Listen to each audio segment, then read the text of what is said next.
So hey guys, today I am joined with Jamie Matthews, who is a student but really now friend. And Jamie, in less than 2 years, has gone from a cold start to acquiring multiple properties, multiple 7 figures worth of properties, but also most impressively has built a refurbishment and maintenance business with his business partner from scratch to where last year they did just over 3 million. Correct. And this year you're on track to do over 7 million Yep. in turnover.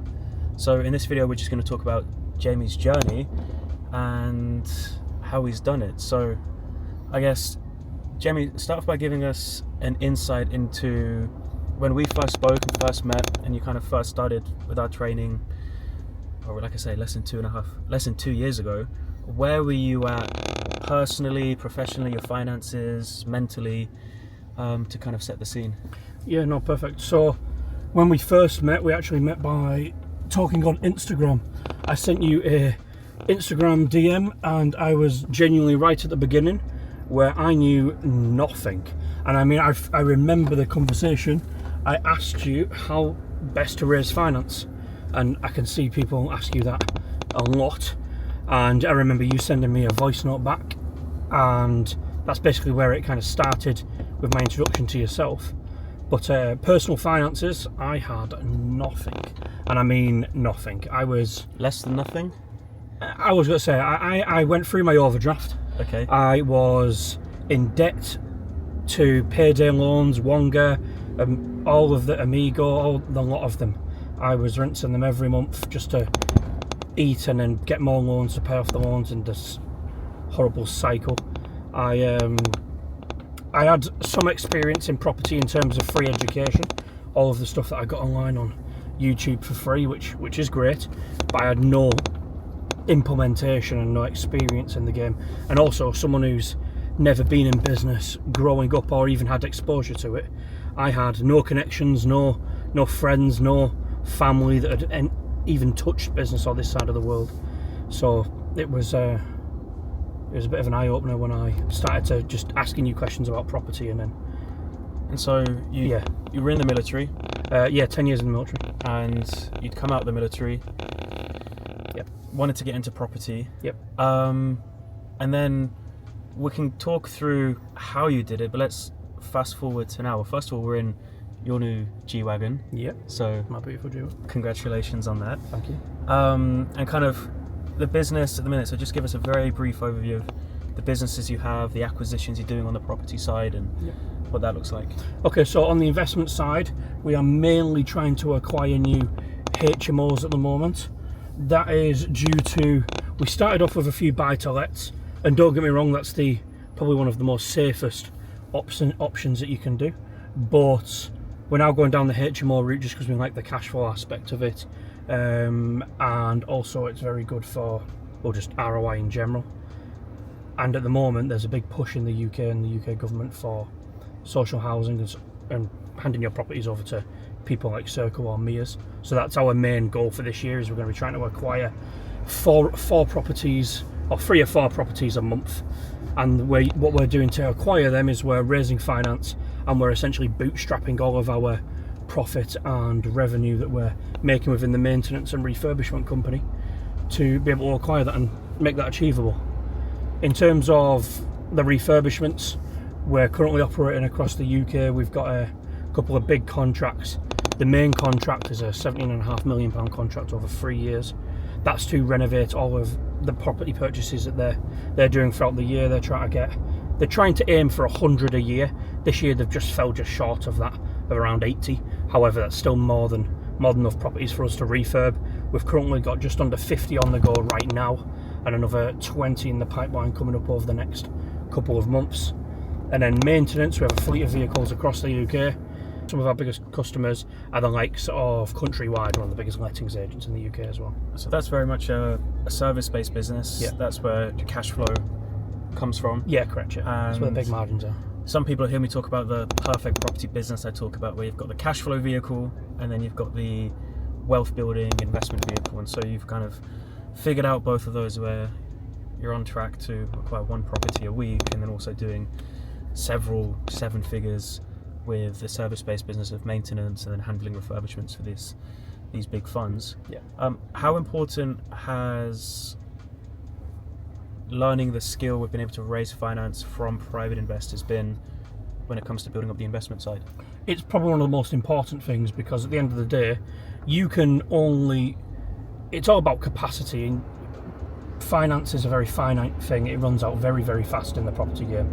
If you do not have the ability to raise finance or bring in an exceptional amount of cash flow, you're not going to grow very quick. It's all good being a landlord and buying one property a year maybe, and then having the rental income, refinance and doing it again and getting again one property in a year. If you're one of them people, then that's what you want, then great. But if you want to play a bigger game, then you have no choice but to raise finance or have a heavy cash flow, or both. And just talk us through, when you joined the mastermind, how what you learned allowed you to pretty quickly, immediately raise some money. How do I say this?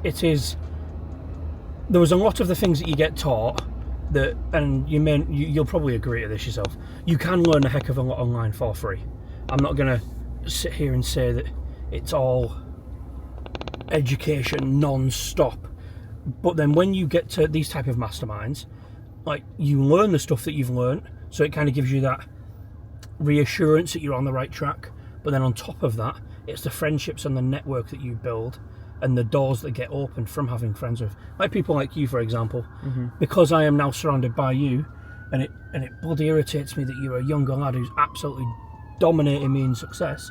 However, I actually see that as a massive positive, because it gives me that kick up the arse and that little male competitiveness and edge to be like, I need to push myself. And you only get that by going to these type of events and making friends with people, whether it's the mentor or whether it's just the other people that are in the room that are like-minded.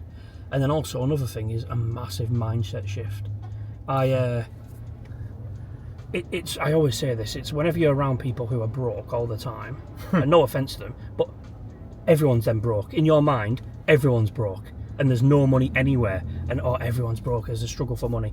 But then when you're around everyone who has money, and they're in driving like nice Lamborghinis or the occasional G-Wagon, or you've got people who are just buying properties like it's like a takeaway, it then becomes very evident that everyone actually has money. It's just your current surroundings, and your mindset needs to shift. That was one of the big shifts for me, and one of the big takeaways, and also not actually caring what people think when it comes to posting on social media. That was another one. So for me, that's another thing. So raising finance is something that I bang the drum over the importance of it for all the reasons you've mentioned, and obviously for you it's been critical.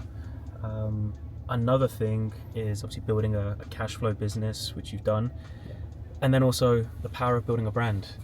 And so I remember when you first joined, there was a lot of hesitations, anxieties to kind of putting yourself out there, and really just, I think you were crippled by your own limiting beliefs, or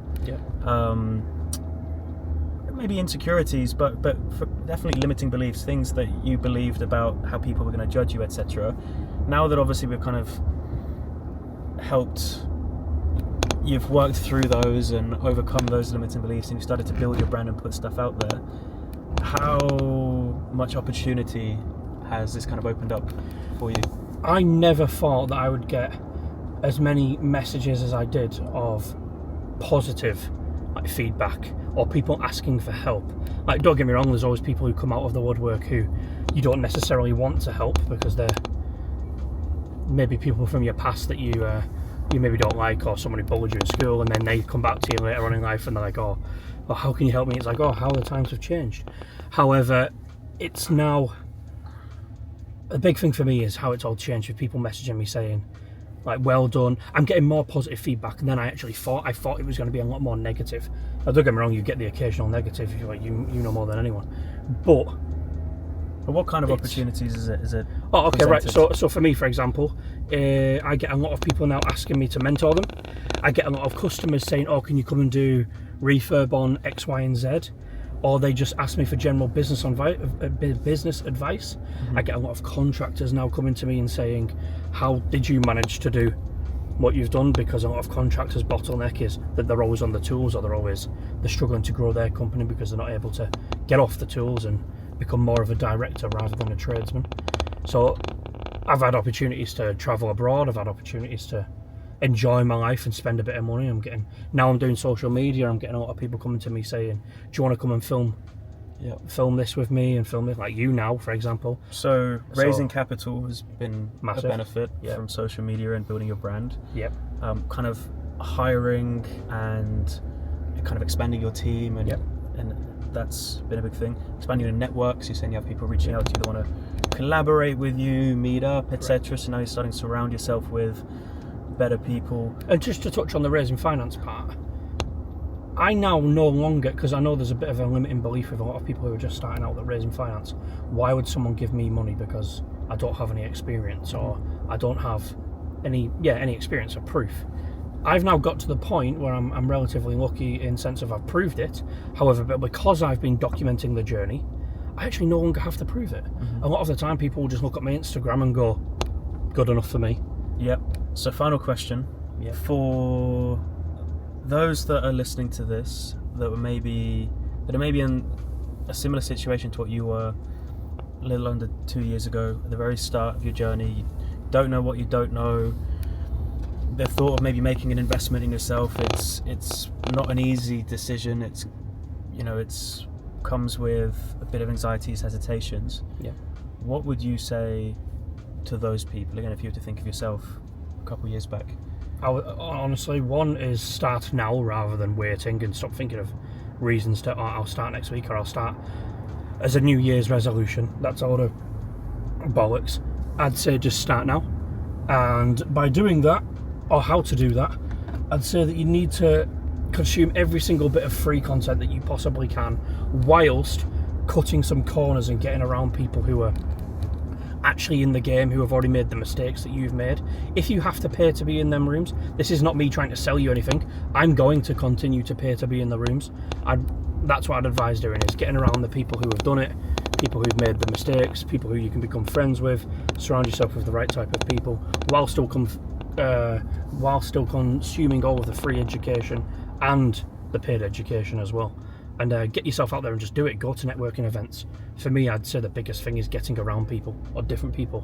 That's usually one of the biggest factors in your life right now, which is stopping you progress, is getting around the type of people. And usually the more successful people, the people who have in your industry that you want to be in, you sometimes have to pay to be in them rooms. Love it. Cool. Amazing.